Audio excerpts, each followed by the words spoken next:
Good afternoon friends. આજે આપણે અભ્યાસ કરવો છે વસનામના મૂળ વિશે. તો એના મૂળ જે છે કેવા છે? દૈર્ઘ્યેતુ પંચાંગુલતઃ પરંતુ સપ્ત અંગુલોન્મિત. દૈર્ઘ્ય એટલે કે લંબાઈ એની કેટલી છે? 5 અંગુલથી 7 અંગુલ. વ્યાસે ચ 1 અંગુલાત સ અર્ધદ્વય અંગુલ પ્રમિતસ્તતા. એટલે કે એનો વ્યાસ એટલે કે એનો ડાયામીટર કેટલો છે?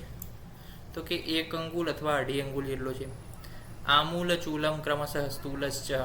એટલે કે મૂળ જેમ જેમ ઉપર જાય એમ એમ કેવું થાય? જાડું થાય છે.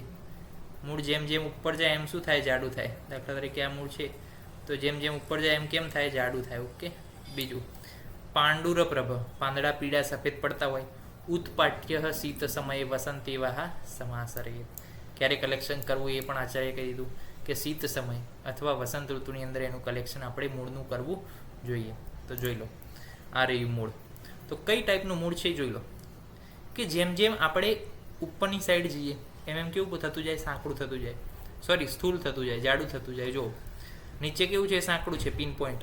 ઉપર કેવું છે? જાડું છે. પ્લસ એની લંબાઈ કેટલી છે, એનો વ્યાસ કેટલો છે એ પણ જોઈ લો તમે. ઓકે. બીજા પણ ફોટોગ્રાફ્સ છે, જોઈએ. બીજા ફોટોગ્રાફ્સ આવીએ તો આની લંબાઈ જુઓ, 5 થી 7 અંગુલ જેટલી લંબાઈ છે. પ્લસ આ પણ ફોટો છે, 5 થી 7 અંગુલ જેટલી આ લંબાઈ છે આની. જેમ ઉપરની તરફ જેમ જાડા થતા જાય, નીચેની બાજુ આવી એમ પતલા થતા જાય. ઓકે, જોઈ લો. આખે આખો પ્લાન્ટ છે અને આનો ફોટો પણ તમે રાખી લો.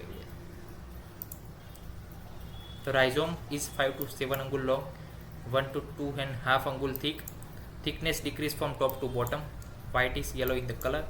Should be collected in the Hemant, Shishir and વસંત ઋતુ. એટલે કે શીત ઋતુમાં જ આપણે કલેક્ટ કરવા જોઈએ. સિનોનિમ્સ વિશે તો સિનોનિમ્સ વિશે ડિટેલ્સમાં છે તો નેક્સ્ટ લેક્ચરની અંદર જોઈશું. ત્યાં સુધી રજા આપશો. જય હિન્દ, જય ભારત, જય આયુર્વેદ, જય ધન્વંતરી. નમસ્કાર.